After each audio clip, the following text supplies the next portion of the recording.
اللہ کو عاجزی پسند ہے، تکبر اکڑ پسند نہیں ہے۔ نہ زبان سے بول اکڑ کا ہو، نہ چال میں اکڑ ہو، نہ بیٹھنے کے انداز میں اکڑ ہو، نہ لوگوں کے ساتھ گفتگو کے انداز میں اکڑ ہو۔ عاجزی ہو، آدمی اپنے آپ کو چھوٹا بنا کر چلے، چال میں بھی متواضعانہ چال ہو، آداب گفتگو بھی جانتا ہو کہ گفتگو کے اندر تکبر نہ کرے کہیں۔ آگے پھر چال کا ایک اور طریقہ بتایا، وقصد فی مشیک، یہ آداب زندگی ہیں۔ فرمایا اپنی چال میں میانہ روی اختیار کرو، اعتدال اختیار کرو۔ اس کا تعلق تکبر یا عاجزی والی چال کے ساتھ نہیں ہے۔ چال میں اعتدال اختیار کرو کا مطلب یہ ہے کہ انسان نے قدم کیسے اٹھانے ہیں۔ عام چال میں چاہے وہ متواضعانہ چال ہے، لیکن چلنا کیسے ہے، پاؤں کیسے اٹھانے، یہاں تک بھی قرآن نے بتایا۔ وقصد فی مشیک، اپنی چال میں درمیانہ روی اختیار کرو، یعنی نہ تو عام روٹین میں چلتے ہوئے دوڑا کرو کہ برا لگتا ہے انسان، اور نہ بالکل ایسے چھوٹے چھوٹے قدم رکھا کرو، یہ بھی اچھا نہیں لگتا۔ درمیانی چال چلو کہ چلتا ہوا انسان نہ تو دوڑتا ہوا محسوس ہو اور نہ ہی بالکل چھوٹے چھوٹے قدم رکھ رہا ہو، درمیانی چال چل رہا ہو، یہ پسند ہے۔ بھاگ بھاگ کر چلنا اللہ کو ناپسند ہے، حتیٰ کہ نماز جیسی چیز، صحیح مسلم کی حدیث ہے، آپ نے فرمایا جب تم نماز کے لیے آؤ تو فعلیکم بالسکینہ، یا فرمایا علیکم بالوقار، جب نماز کے لیے آؤ تو وقار سے آیا کرو۔ اسلام وقار کا مذہب ہے، وقار سے آیا کرو۔ پھر آپ نے فرمایا ما ادرکتم فصلوا وما فاتکم فقدوا، نماز کے لیے آؤ تو دوڑ کر نہ آؤ، وقار سے آؤ، آرام سے چلتے ہوئے آؤ۔ اگر جماعت کھڑی ہو چکی ہو اور پھر کچھ رکعتیں فوت ہو جائیں تو کوئی حرج کی بات نہیں، جو مل جائے وہ پڑھ لو، جو چھوٹ جائیں وہ بعد میں پوری کر لو، لیکن دوڑ کر نہ آؤ۔ تو یہ کتنی خوبصورت تعلیم ہے کہ نماز کے لیے بھی دوڑ کر آنے کی اجازت نہیں دی گئی کہ یہ انسان کے وقار کے خلاف ہے۔ تو یہ بعض دفعہ یہاں نماز کھڑی ہوتی ہے تو لوگ بھاگ بھاگ کر آ کر رکوع میں مل جاتے ہیں۔ ہمیں حکم یہ ہے کہ آپ نے بھاگنا نہیں ہے، بھلا رکعت چھوٹ جائے، چھوٹنے دیں، کوئی بات نہیں، اس لیے کہ ہم نے وہ کرنا ہے جو اسلام نے کہنا ہے، ہم نے وہ نہیں کرنا جو ہمارے دل میں آ رہا ہے۔ پہلے بھی میں نے عرض کیا تھا کہ حضرات اکابر کا ایک بڑا مشہور جملہ ہے، مفتقی صاحب نے بھی کئی جگہ تحریر فرمایا ہے کہ ہم نے دینی جذبات پر نہیں چلنا، جذبات تو غلط ہی ہیں، ہم نے دینی جذبات پر بھی نہیں چلنا، ہم نے اتباع شریعت کرنی ہے۔ کیسے؟ جذبات، دینی جذبات یہ ہیں کہ ایک آدمی وضو کر کے آ رہا ہے اور نماز کھڑی ہے، رکعت نکلنے لگی ہے، یہ دینی جذبہ ہے نا کہ میری رکعت نہ چھوٹے، میں بھاگ کے جا کر مل جاؤں۔ لیکن اتباع شریعت یہ ہے کہ آپ نے بھاگنا نہیں ہے، آپ نے دوڑنا نہیں ہے، تیز بھی نہیں چلنا، آپ نے وقار سے آنا ہے۔ مل جائے رکعت ٹھیک ہے، نہ ملے تو ٹھیک ہے، قضا کر لو، جو یعنی بچ جائے رکعتیں وہ پوری کر لو، یہاں دینی جذبہ نہیں پورا کرنا۔ اور دوسری مشہور مثال جو اکثر عرض کرتا ہوں کہ حجر اسود کا بوسہ لینا دینی جذبہ ہے کہ میں وہاں اس کا بوسہ لے کر آؤں، اتنا دور سے آیا ہوا ہوں، پھر پتہ نہیں آنا نصیب ہو کہ نہ ہو۔ لیکن شریعت کا حکم ہے کہ اس طرح ہجوم کے اندر آپ نے بوسہ لینے کے لیے نہیں جانا، اس لیے کہ عورتوں کے ساتھ جسم مس ہوگا، اس لیے کہ دوسرے مسلمان بھائیوں کو دھکے لگیں گے، کسی مسلمان بھائی کو دھکا دینا ٹھیک نہیں، عورت کے جسم کے ساتھ جسم مس ہونا ٹھیک نہیں، لہذا تم بوسہ ہی نہ لو۔ اور ادھر دینی جذبہ ہے کہ نہیں میں نے تو حجر اسود کا بوسہ لینا ہے۔ تو ہم نے دینی جذبوں پر نہیں چلنا، ہم نے اتباع شریعت پر چلنا ہے۔ حتیٰ کہ پورا حج پورا عمرہ کر کے آ گیا اور بوسہ نہیں لیا، یہ اس شخص سے اچھا ہے جس شخص نے جا کر دھکم پیل کے اندر جسم کس کو لگ رہا ہے کس کو نہیں لگ رہا، کس کو دھکا لگ رہا ہے کس کو نہیں لگ رہا، اس کی پرواہ کیے بغیر بوسہ لے کر آ گیا ہے۔ یہ بوسہ لینا کوئی بوسہ لینا نہیں، یہ کوئی عبادت نہیں ہے، یہ ایسے ہی جیسے خواہش پوری کرنا۔ آدمی کی خواہش ہے کہ میں گانا سن لوں، آدمی کی خواہش ہے نماز چھوڑ دوں، آدمی کی خواہش ہے غلط تول لوں، جیسے دوسری اپنی خواہشات پوری کرتا ہے، یہ بھی اس نے ایسی خواہش پوری کی، یہ کوئی اس نے دین پر عمل نہیں کیا۔ دین اتباع شریعت کا نام ہے، جذبات پورے کرنے کا نام نہیں ہے۔ تو ہم نے جذبات نہیں پورے کرنے، ہم نے شریعت کے اوپر چلنا ہے۔ اسی طرح ایک آدمی کی تلاوت کا وقت ہے، ذکر کا وقت ہے، اس نے وقت متعین کیا ہوا ہے، مثلا وہ روزانہ عصر کے بعد بیٹھ جاتا ہے ذکر کرتا ہے، یا روزانہ فجر کے بعد وہ بیٹھ جاتا ہے، اشراق تک مسجد میں رہتا ہے، گھر نہیں آتا، تلاوت کرتا ہے، ذکر کرتا ہے، دعائیں مانگتا ہے، لیکن اسی دوران بچے کی طبیعت خراب ہو گئی، گھر سے پیغام آ گیا اور یہ فجر کی نماز پڑھ کے اشراق کے لیے بیٹھا ہوا ہے، اس کی اشراق کبھی چھوٹی نہیں، روزانہ تلاوت اس ٹائم کرتا ہے، گھر سے فون آ گیا کہ بچہ گر گیا، اس کو اسپتال لے جانا ہے، اب یہ ایک دم اس کو چھوڑ کے جا رہا ہے مسجد کو، بچے کی طرف، بچے کو لے کر اسپتال میں پھر رہا ہے، ڈاکٹر پاس جا رہا ہے، لیبارٹری میں ٹیسٹ کراتا پھر رہا ہے، بظاہر یہ لگ رہا ہے کہ یار میرا وقت ضائع ہو رہا ہے، دیکھو اس ٹائم اچھا خاصا تلاوت کرتا ہوں، اچھا خاصا ذکر کرتا ہوں، ابھی دیکھو ڈاکٹروں کے پاس، لیبارٹری میں ادھر ادھر بھاگنا پڑ رہا ہے، میرا وقت ضائع ہو رہا ہے۔ بالکل ضائع نہیں ہو رہا، اس وقت آپ تلاوت کر رہے تھے، اس لیے کر رہے تھے کہ اللہ راضی ہو جائے، اور اب اللہ کی رضا اس میں ہے کہ آپ اپنے بچے کے ساتھ حسن سلوک کا تقاضا ہے کہ اس کا علاج کرو، آپ اپنے بچے کا علاج کرا رہے ہیں، بچے کو راحت پہنچا رہے ہیں، اس کا خیال رکھ رہے ہیں، آپ اس وقت بھی اللہ کے حکم پر چل رہے ہیں، اس وقت تلاوت کرنا، ذکر کرنا بھی اللہ کی شریعت پر چلنے کے لیے آپ کر رہے تھے، اور اب شریعت یہ ہو گئی ہے کہ آپ نے اپنے بچے اور بیوی کا علاج کرانا ہے، آپ اس کے لیے بھاگے پھر رہے ہیں۔ جس طرح اس وقت مجھ سے اللہ راضی ہو رہا تھا، بالکل اسی طرح اب بھی مجھ سے اللہ راضی ہو رہا ہے، اور مقصود اللہ کی رضا ہے کہ دل کے جذبات پورے کرنا نہیں ہے۔ ہاں، دل کا جذبہ یہی تھا کہ ذکر کروں، دل کا جذبہ یہی تھا کہ تلاوت کروں، اشراق پڑھ کے ہوں، لیکن وہ جذبہ پورا نہیں ہوا اور ہم علاج کے لیے چل پڑے تو ہم کامیاب ہیں، کامیاب بھی پورے درجے کے ہیں، یعنی کوئی اس میں اللہ کی ناراضگی والی بات ہی نہیں، بلکہ اس وقت اللہ کی رضا ہی اسی میں ہے کہ وہ چیز چھوڑ دو۔ یہ معاشرت کے اندر کس حد تک ہم نے لگنا ہے، کس حد تک نہیں لگنا، عبادات میں کس حد تک لگنا ہے، کس حد تک نہیں لگنا، شریعت نے سب حد بندی کر دی ہے۔ ہم نے شریعت کے احکامات کی تابع داری کرنی ہے، اپنے جذبات کی تابع داری نہیں کرنی، خواہ وہ دینی جذبات ہی کیوں نہ ہوں، اور یہ پوری زندگی کا فلسفہ ہے۔ ایک آدمی دکان پہ بیٹھا ہوا ہے، وہ سارا دن وہاں بیٹھ کر خریداری اور فروخت اور گاہکوں سے باتیں اور ڈیلنگ، سارا دن اسی میں لگا رہتا ہے۔ ایک آدمی سارا دن قرآن حدیث پڑھاتا ہے، اب تقسیم تو اللہ کی طرف سے ہے، اب اس کے حالات ایسے نہیں تھے کہ عالم بنتا، اور یہ گھر کا فرد ایسا تھا کہ کمانا اسی کے ذمہ تھا، سارا دن دکان پہ، سارا دن کاروبار پہ، دفتر میں، اسی میں لگ جاتا ہے۔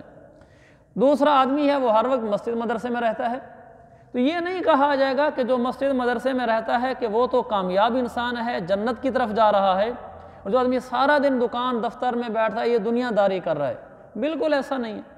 اگر یہ دفتر دکان میں بیٹھنے والا، کھیت میں بیٹھنے والا بھی شریعت کے مطابق بیٹھا ہوا ہے، شریعت کے مطابق کاروبار کر رہا ہے، شریعت کے مطابق نوکری کر رہا ہے، شریعت کے مطابق کھیتی باڑی کر رہا ہے، اور اس کے دل کا جذبہ یہ ہے کہ میں اللہ کو راضی کرنا چاہتا ہوں، یہ بھی اللہ کو راضی کر رہا ہے، مسجد مدرسے میں بیٹھنے والا بھی اللہ کو راضی کر رہا ہے۔ اور عبداللہ بن مبارک کا مشہور واقعہ ہے کہ عبداللہ بن مبارک رحمۃ اللہ علیہ وقت کے بہت بڑے عالم تھے، بہت بڑے خطیب تھے، بہت بڑے محدث تھے، اور بہت بڑے بزرگ تھے، اللہ تعالیٰ نے ان کو بڑی نسبتیں عطا فرمائی تھیں۔ تو وہ سارا دن پڑھاتے تھے شاگردوں کو قرآن حدیث، اور پھر رات کو اٹھ کے تہجد بھی پڑھتے تھے۔ رات کو اٹھ جاتے تھے تہجد پڑھنے کے لیے، تو ان کے گھر کے ساتھ جو پڑوسی تھا وہ لوہار تھا، وہ سارا دن بیچارہ لوہا کوڑتا، لوہا کوٹ کے تو آدمی کی بس ہو جاتی ہے، تھک جاتا ہے، تو وہ شام کو گھر آتا، تھکا ہارا لیٹتا، رات کو کبھی آنکھ کھل جاتی تو اس کے کانوں میں عبداللہ بن مبارک کی تہجد میں قرآن پڑھنے کی آواز آتی، تو وہ ہاتھ اٹھاتا کہتا یا اللہ، اگر مجھے بھی یہ فرصت ملتی تو میں بھی اٹھ کر ایسے عبداللہ بن مبارک کی طرح نفلیں پڑھتا، تہجدیں پڑھتا، لیکن اللہ میں کیا کروں، میں نے دن میں بچوں کے لیے کمانا بھی ہوتا ہے، اگر وہ دن کو کماتا ہوں تو رات کو پھر میں اٹھ نہیں سکتا، اور اگر رات کو اٹھتا ہوں تو دن کو پھر کمایا نہیں جاتا۔ تو وہ اس طرح حسرت کرتا تھا اور اسی طرح زندگی گزار کے چلا گیا۔ عبداللہ بن مبارک کا بھی انتقال ہو گیا۔ کسی نے عبداللہ بن مبارک کو خواب میں دیکھا، پوچھا اللہ نے کیا کیا؟ انہوں نے کہا اللہ نے بہت فضل فرمایا، بڑا اعلیٰ درجہ جنت میں عطا فرمایا، کہ عبداللہ بن مبارک کی ساری زندگی قرآن و حدیث میں گزری تھی۔ تو کہنے لگا وہ پوچھنے والا خواب میں، کوئی اور بھی آپ کے مرتبے کو پہنچا یا نہیں پہنچا؟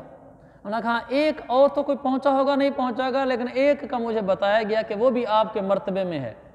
تو میں نے پوچھا کہ کون؟ کہنے لگا وہ جو آپ کا لوہار پڑوسی تھا وہ۔ کہا اللہ وہ کیسے؟ کہا تمہیں فرصت میں نے دی تھی، تم اپنی اس فرصت کی وجہ سے راتوں کو اٹھ جاتے تھے، تہجد پڑھ لیتے تھے، دن کو تم نے کون سا لوہا کوڑنا ہوتا تھا، لیکن وہ لوہار تھا، اس کو لوہار میں نے بنایا تھا، روزی کی تقسیم میں نے کی ہوئی تھی، وہ سارا دن حلال روزی کماتا، شریعت پہ چلتا، لیکن دل کا جذبہ اس کا بھی یہی تھا کہ میرے پاس بھی فرصت ہوتی تو میں بھی راتوں کو تہجد پڑھتا۔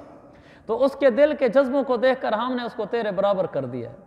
کہاں لوہار کہاں عبداللہ بن مبارک، یعنی زمین آسمان سے بڑا فرق لگتا ہے ان کی زندگی میں۔ جب وہ زندگی گزار رہے تھے یوں سے ملے ایک آدمی کی لوہار کی دکان ہے، وہ سارا دن لوہا کوڑتا ہے، دوسرا وقت کا علامہ ہے، ہر وقت اللہ رسول بولتا ہے، قرآن حدیث بولتا ہے، قیامت والے دن برابر جنت میں درجے میں بیٹھے ہوئے ہیں، اس لیے کہ اللہ تعالیٰ کی رضا والے کام کیے لوہار نے، وہ لوہار بن کر بھی پار ہو گیا۔ اور اگر انسان اللہ کی رضا والے کام نہ کرے تو مسجد مدرسے میں بیٹھ کر بھی ناراض ہوتے ہیں، جہنم میں علماء کو بھی ڈالا جائے گا۔ ایسی بات تو نہیں ہے کہ جہنم میں صرف وہ لوگ ڈالے جائیں گے جو نعوذ باللہ مدرسوں میں نہیں ہیں، باہر ہیں۔ میرے عزیز بھائیو، جو نافرمان ہے وہ مسجد مدرسے میں ہے یا باہر ہے، اس کا مقدر جہنم ہے۔ جس کی زندگی میں دین ہے وہ مسجد مدرسے میں ہے یا باہر ہے، اس کے مقدر میں جنت ہے۔ تو ہم نے دینی جذبات پر نہیں چلنا، ہم نے اتباع شریعت پر چلنا ہے کہ شریعت کیا کہتی ہے، اس کے مطابق عمل کریں گے تو ہم انشاءاللہ پار ہو جائیں گے۔ تو چال کا طریقہ بتایا کہ چال آپ کی درمیانی ہونی چاہیے، بھاگ دوڑ والی نہیں ہونی چاہیے، نماز کے لیے آتے ہوئے بھاگ دوڑ کے نہیں آنا چاہیے۔ وَاغْضُضْ مِنْ صَوْتِكَ، اور دوسرا فرمایا اپنی آواز پست رکھو، آواز آہستہ رکھو۔ کیوں؟ اِنَّ أَنْكَرَ الْأَصْوَاتِ لَصَوْتُ الْحَمِيرِ، کہ سب سے بری آواز تو گدھوں کی آواز۔ اونچا بولنا، شور مچانا، کسی کو اپنی آواز سے تکلیف دینا، اس سے قرآن نے منع کیا ہے۔ وَاغْضُضْ مِنْ صَوْتِكَ، آواز آہستہ رکھو۔ اس کا مطلب یہ ہے کہ آپ کہیں مجلس میں بیٹھے ہوئے ہیں، آپ اتنا اونچا نہ بولیں کہ اگلے کو تکلیف ہو، ہاں اتنا آہستہ بھی نہ بولیں کہ اگلے کو سنائی بھی نہ دے اور اس کو تکلیف ہو۔ آہستہ اتنا بولیں کہ اگلے کو سنائی تو خوب دے، لیکن ایسی زور زور سے آواز جس سے باقی سب لوگ پریشان ہونا شروع ہو جائیں، اس کی شریعت میں ممانعت ہے۔ حتیٰ کہ یہ جو ہمارے ہاں ڈیک لگا دیتے ہیں اور اونچی اونچی آواز سے بولتے ہیں، یعنی ڈیک کے اوپر پورا محلہ پریشان ہوتا ہے، اس کی شرعاً حوصلہ افزائی نہیں ہے، پسندیدگی نہیں ہے اس کی۔ آپ نے پروگرام کرنا ہے تو آواز اتنی رکھیں جو پروگرام تک رہے، اور آپ نے تعلیم کرانی ہے تو تعلیم اتنی کریں جو سامنے مجمع بیٹھا ہوا ہے، بیان کرنا ہے تو آواز اتنی کریں جتنا مجمع بیٹھا ہوا ہے۔ کہیں لوگ بیٹھے ہوئے ہیں تو اتنی آواز رکھیں جہاں جتنا مجمع ہے۔ ہمارا درس ہو رہا ہے تو ہماری آواز اتنی ہونی چاہیے جتنا ہمارا مجمع ہے۔ اگر ہماری آوازیں اس سے بڑھ جاتی ہیں تو اس کو شریعت نے پسند نہیں کیا، اس لیے کہ کسی مسلمان کو تکلیف نہیں ہونی چاہیے۔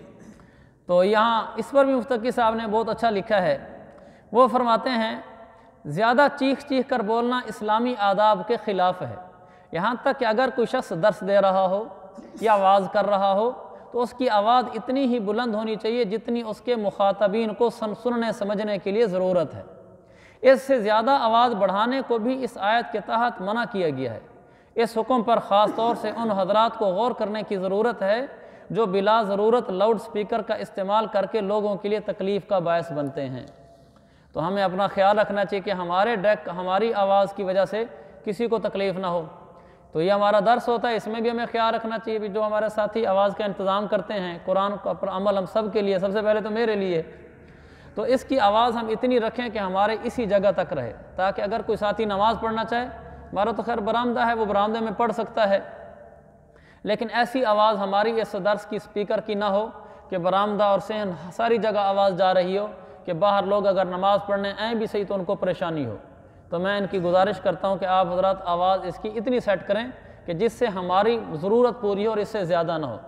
اسی طرح جب ہم تعلیم کراتے ہیں فضائل اعمال کی، فضائل صدقات کی، اس میں بھی مجھے اور آپ کو ہلکا دیکھنا چاہیے کہ میرے سامنے کتنا مجمع بیٹھا ہوا ہے، اتنی آواز میں نے نکالنی ہے۔ اتنی زیادہ آواز نکالنا کہ دور والے ساتھی بھی پریشان ہوں، یہ پسندیدہ نہیں ہے۔ اتنی ایسا آواز بھی نہیں ہونی چاہیے کہ قریب والے ساتھی بھی نہ سن سکیں۔ تو مجھے اور آپ کو، ہم سب کو اپنی آواز کا بھی خیال رکھنا چاہیے۔ زور زور سے شور مچانے والی آواز اللہ کو پسند نہیں ہے۔